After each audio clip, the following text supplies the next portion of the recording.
Man, it is getting ugly and chippy with Doug Pederson. It's his fault. And I'll tell you why here on Locked On Jaguars.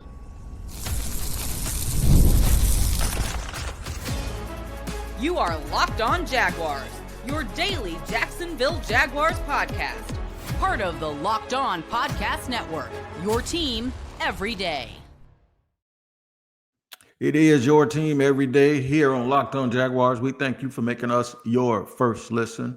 Quick reminder, we're free to subscribe to everywhere. Make sure you check us out on our YouTube page that is Locked On Jaguars, or wherever you get your podcast that you listen to each and every day. Please make sure you tap into that location to make sure that you do not miss an episode. Today's episode is brought to you by Prize Picks. Go to prizepicks.com/LockedOnNFL and use the code all lowercase Locked On NFL to win $50 instantly when you play $5. Good morning to the everydayers. Thank you for joining here on Locked On Jaguars. Let me tell you what we're going to go through today. It's just time to move on. That's going to be the conclusion that we're going to come up with when we end this show today. It's just time to move on. It's kind of been that time to move on. I kind of have a good sense of knowing when it's time to move on, but people kept telling me, don't worry about it, man. It's not time yet. No. It's time. Self-inflicted misery. This is a message to Doug Pederson. You did it to yourself. And you did it to yourself with something that was totally innocent. Something that you did at the beginning of the 2023 NFL season. And the day that you did it, I said, oh my God, I'll tell you what that is. No explanation needed. I'm going to tell you exactly what this means. Yesterday, during the post-game press conference, the good man Brent Martineau from here, TV 47, and I think he works at it's the ESPN affiliate on radio. I don't want to get it wrong. I think it's ESPN 690. Asked the question about the last play of the game. Just a quick recap: the last play of the game in a 12-7 loss to Minnesota, a game that the Jaguars were dominated but still had a chance to win because their defense kept them in it. Doug was asked a question about the last play in which the last offensive possession, the last play of the Jaguars offense, when Mac Jones heaved the ball down the field and it was picked off. This has a bunch of layers to me, so you're gonna have to ride with me for a minute here. If you're new to the show, if you're not, you'll understand that it's kind of a familiar territory with how I go about explaining things. So I'm gonna give a little bit of a reprieve to Doug in this sense. I have told people over and over again that what you see isn't as simple as you think it is. We look at football one way. It's not as simple as you think it is. There could be a plethora of reasons why someone makes a mistake. And a lot of times what coaches do when we ask questions, and I have never asked a question that I wanted to know just for me or to start stuff whenever I do go to press conferences. I've always asked questions that I think answer questions that we all want to know, right? So we have this thing called coach speak that we've gotten used to, where coaches actually give us a little answer and we go, okay, thank you, appreciate it. And then we come out in the media and we try to go ahead and expound on it a little bit and try to explain it. Doug was right. Breaking that play down at the end of a press conference, at the end of a game, if he really wanted to break it down about what was really wrong with it, the details of it, yeah, it would have took a long time and it would have been boring. And it would have been like, okay, is that all we're going to sit here and talk about? But he's wrong in this sense. Do what you always did. Give us the cliff notes to that question and just move on. But yesterday, in the heat of the battle, and I want to say this, and I'm being honest. And granted, I'm not there as much as some of these dudes that are asking these questions. Like I usually when things are going on at the facility, sometimes those are the days that I'm recording, or those are the days that I'm researching or talking with other hosts for the national show that I run or whatever. So there are a lot of times that, and then, before I did this full time, I was a barber. So I was always, in the middle of the day, I was always, my schedule always precluded me from going to press conferences, but I watched them all. And I go down when I think things are very, very important. And the one thing I can tell you is Doug is never chippy on a regular day. In fact, I expect him to come out today and unless he gets fired and sort of smile, just like he's done in the past. Anytime he's done this after a game, it's always the next day, everything goes back to normal, right? And he's even probably a little more giddy than he usually is. Well, we got to chalk up the heat of the battle. The heat of the battle is one thing. So to ask a detailed question like that when someone is really fighting for their job, I can understand them answering it. I understand asking that question. Brent Martineau does a great job. He's a former colleague of mine. He's still a colleague of mine, but we used to actually work in the same building. Really, really good at what he does. But I also can understand the response. So sometimes you get a question that you like, and then a response that you don't like, but you understand it because it's the heat of battle. And he's right about that. But this is all his fault. This is all, when I say his, I mean Doug Pederson's. Because there have been other times when he has explained things in depth. There have been other times when you can't be like that when you lose, but then when you win, you want to explain stuff a little bit better. It just doesn't work that way. People want consistency, right? And then to be snappy, we just wonder sometimes in the media, like, are you snappy with your players? Because it seems like your players coach and you're nice to everybody else.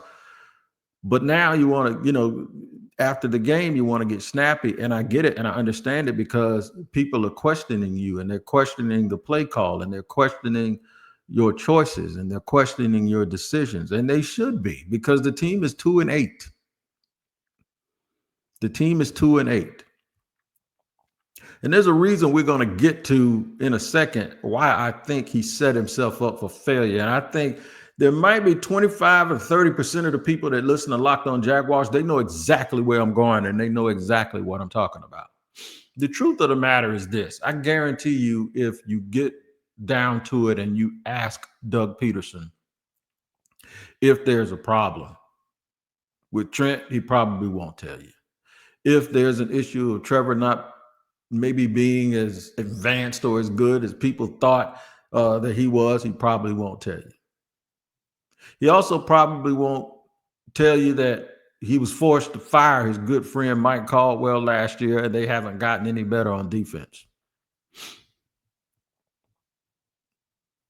And I do believe that a lot of where they are now is from dysfunction from people above. By the way, y'all quit tagging me in tweets where you're telling Tony Khan to do something. I don't want to be tagged in that anymore because I don't want to be associated with things that look dumb, because Tony Khan has said repeatedly he has nothing to do with that football team, that everything that he runs a wrestling organization.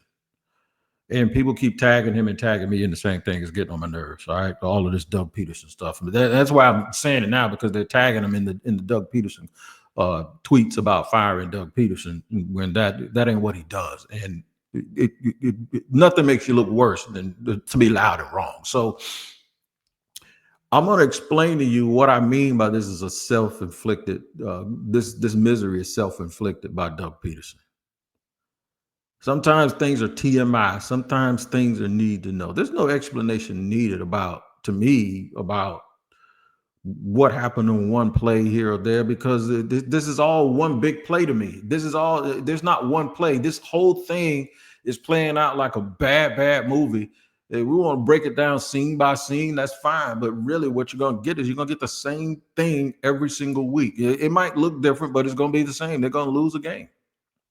They've now lost 6 games, 5 points or less, and they're the only team in the league that has done that. That means teams know that if you drag the Jaguars into deep water and you go ahead and just keep pounding and knocking them out, eventually they're going to break and they're going to do something to self-destruct, and that's exactly what has happened. But I'm going to tell you something that Doug Pederson did. This isn't why they're losing, but that little misery that he had at the press conference yesterday, I'll tell you why it's his fault.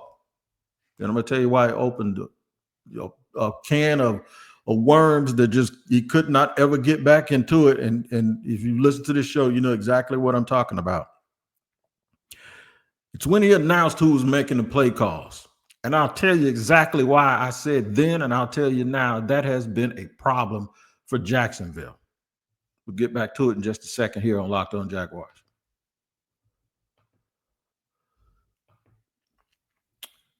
Our friends over at 5 Hour Energy know that being a passionate football fan isn't just a hobby. It's a way of life. It takes a lot of energy to power through all-day tailgates, touchdown celebrations, or agonizing second overtime, or even close losses like the Jaguars did yesterday. You know what else gave me a bit of Jaguars fan fuel this week? The moment when they came out yesterday and they looked really, really good early and they got a 7-3 lead and the defense was playing spirited and they got turnovers. And I'm thinking like, oh man, they're going to win. Well, it didn't happen. But guess what? You don't have to be a downer because 5 Hour Energy knows that no matter what team you root for, being a fan requires heart, soul, and a whole lot of energy. Whether you're preparing for a playoff run or preparing to get yourself ready for next season, there's always a list of things to do that are mile long. That's why the unlimited edition of Stand the Fan 5 Hour Energy Shot is here to keep you fueled throughout the season, as bad as it is. What's your fan fuel this week? Whatever it is, do it with a 5 Hour Energy, available on 5hourenergy.com, and they are shipped nationwide. Today's show is also brought to you and sponsored by Prize Picks, man. America's #1 daily fantasy sports game. That's right. You and about 10 million other people can get your share of billions of dollars that are being given away. All you got to do is say more or less on player projections and get between 2 and 6 right, and you can win you can win up to 100 times your money. Just download the app today and use the code LOCKEDONNFL to get $50 off instantly after you play your first $5 lineup. I'll say it again. Download the app today and use the code LOCKEDONNFL to get $50 instantly after you play your first $5 lineup. Prize Picks. Run your game.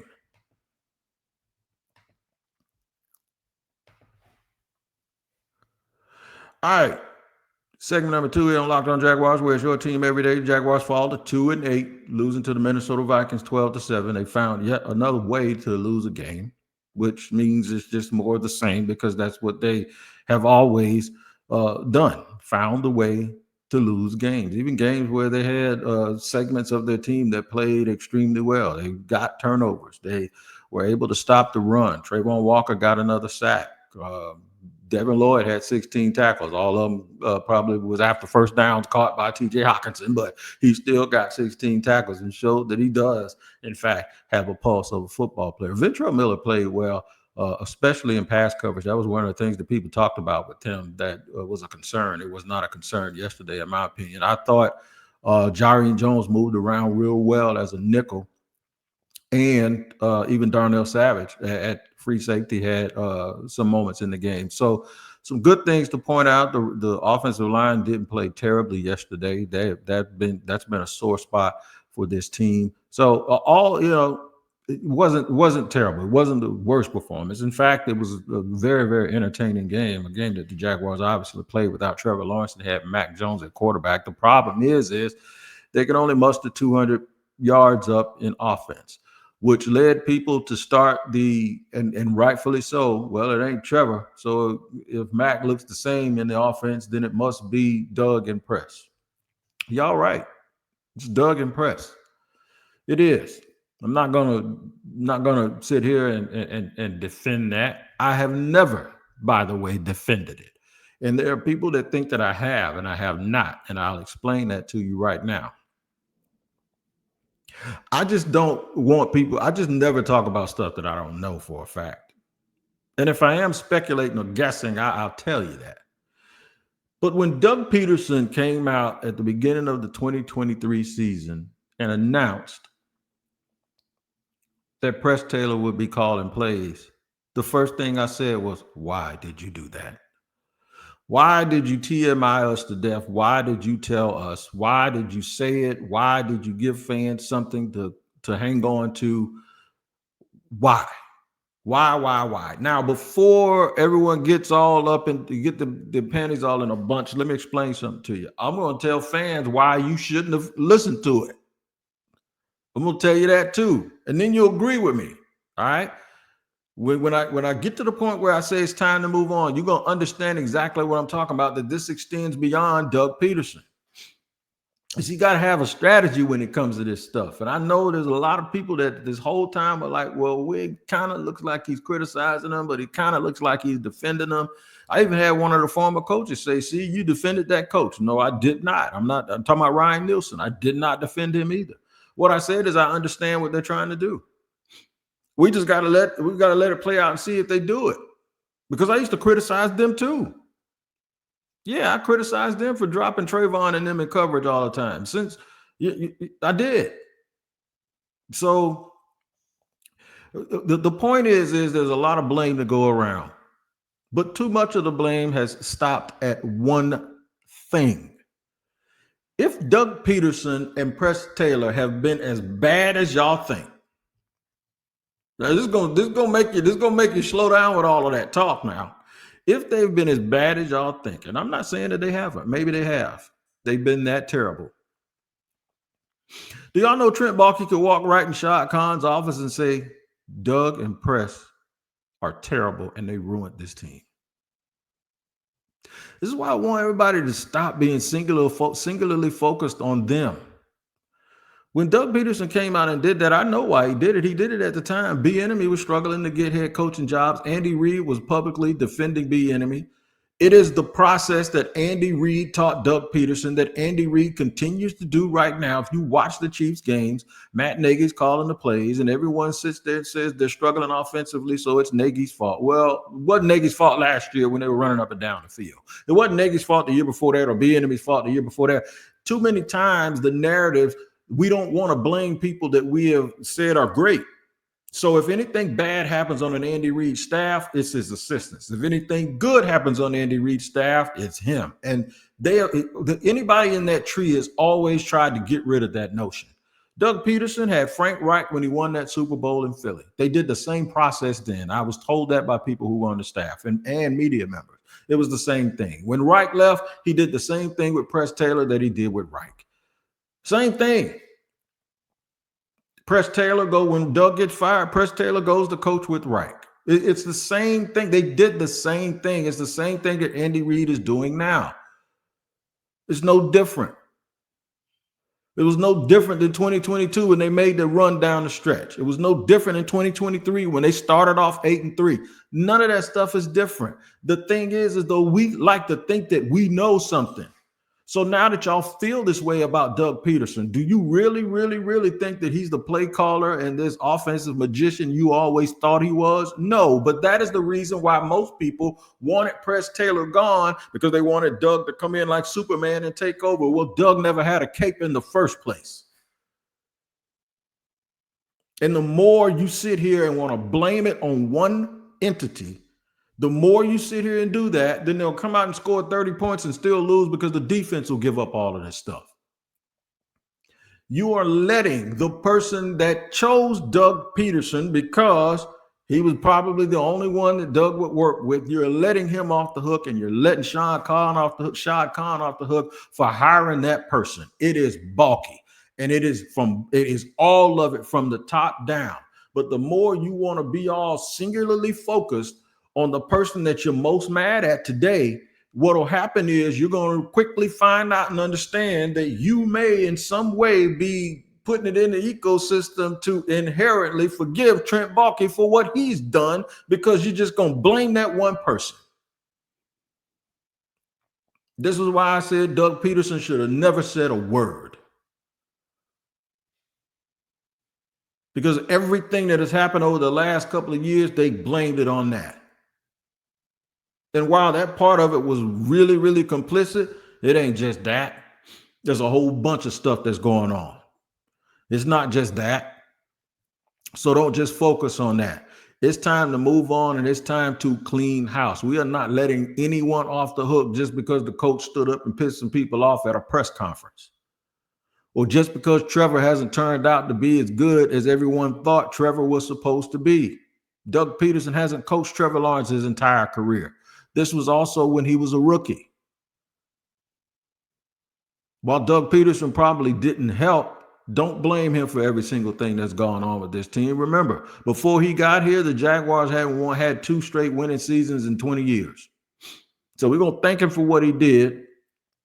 We're going to thank him for his process, but we're going to send him on out the door, and we ain't going to send him out by himself. Hopefully, the Jaguars will send Trent Baalke out right along with him. We'll talk about that more in just a second here on Locked On Jaguars.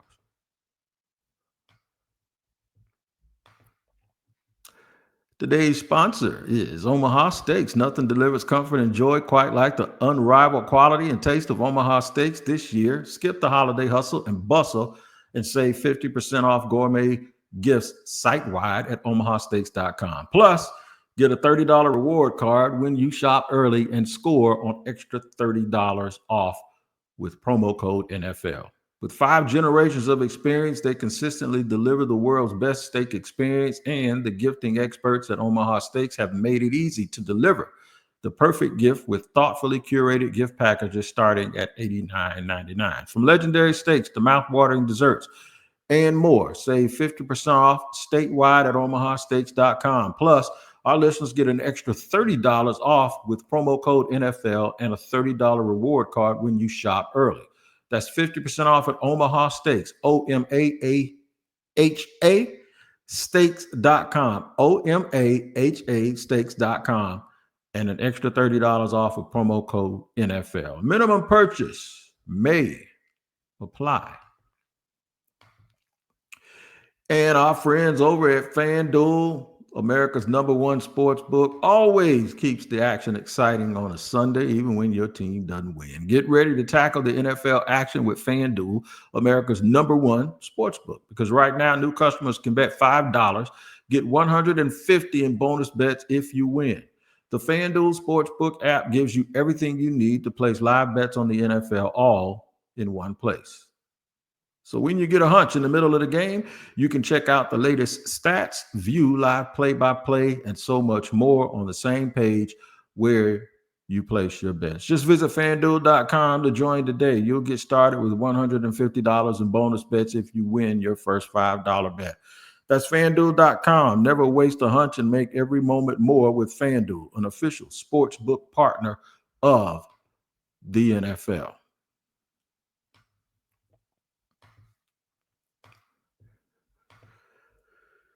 All right, third and final segment here on Locked On Jaguars, where it's your team every day. We thank you for making us your first listen. Team falls to 2-8. No hope. If I was Trevor Lawrence, I'd shut it down. They're going to be 2-9 next week because Detroit, they got to go up and play Detroit that made a bunch of mistakes last night and still won. 5 turnovers from Detroit, and then they won. 5 interceptions from their quarterback, and they still won the game. What you think will happen when the Jaguars go up there? And then they got a bye after that. I would suspect that if it doesn't happen today, that there will be a firing at the bye. That it'll be I think at some point, Doug Pederson is going to send a very, very clear message that, Shad Khan is going to send a very, very clear message that they're going to do things differently next year, but they have to do it all the way, man. They have to start entirely all over again. With this team, it's just time to move on. There's all of this finger pointing and all of this stuff, and this is what I warned against here on this podcast. If you listen to it a lot, when it's obvious that it's time to go, it's just time to go. Don't argue about the little stuff. It's just time to go. If you're moving out, don't curse on the way out the door. Just take your stuff and go. If they're leaving, let them go. Just walk. Just let everything go. No need to finger point. No need to say what went wrong. See, you got to finger point when you keep parts of the old stuff, because now you got to make everybody know, and you're deflecting and saying, no, it's not this person, it's that person. And it gives you this false hope. Just like you don't sit here and blame everything on one thing. When the whole thing is screwed up, it ain't about the defensive coordinator. It's not about the play calls. It's not about just Phil Rauscher.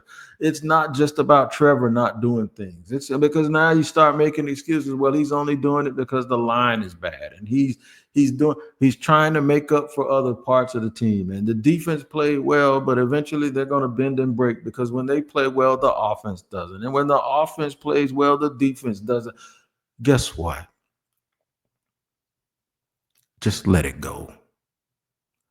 Let it all go. Just move on from everything.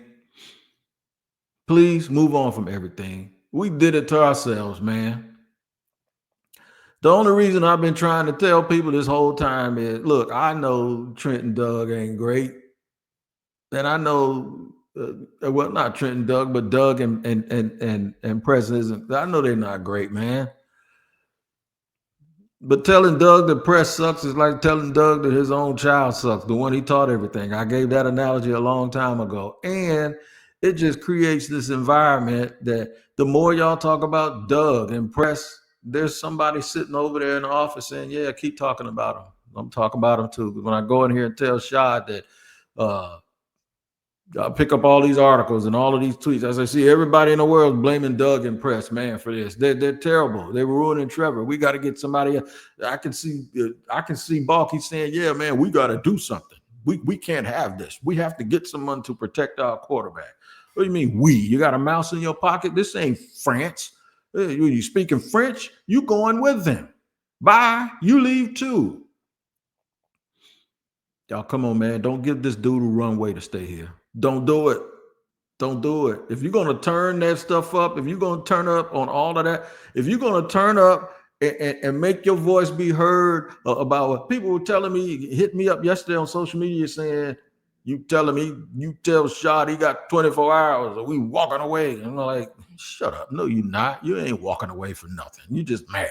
You tweet me that BS like wasting my time. And I'm saying it funny. And I'm not saying it is BS that y'all tweet me that kind of stuff, but I'm calling BS on it and I'm saying it's funny. Because you know damn well you ain't going to walk away from this team. And you know he's not going to listen to you threatening to give up your little $400 tickets. He ain't thinking about you like that. Stop. Man, just use your collective voices and use your collective power, whatever you can wield, whatever you can. Just call the football gods or something and just say, look, make sure that whatever Shad Khan does, he does it all the way. That's what you need to be thinking about. Don't point fingers. Don't blame anybody else for anything. Leave it alone. Just let them all go. Yeah. Love you. It's all y'all's fault. Bye. That's what you need to be thinking about. Don't be trying to differentiate who's most at fault. No. Bump them. Bye. See you. Thank you. But we're starting over. You don't have to start over here on Locked On Jaguars. We're here every day. And then Locked On NFL. We started over. We got a new show. 2 of them, in fact. Locked On NFL is twice a day, giving you a double shot of NFL Espresso early in the morning with the madman Tyler Rowland, and then with me in the barbershop, Tony Wiggins, right in the middle of the day for your afternoon and evening pleasure. Using the local experts that know more about these teams than anyone else.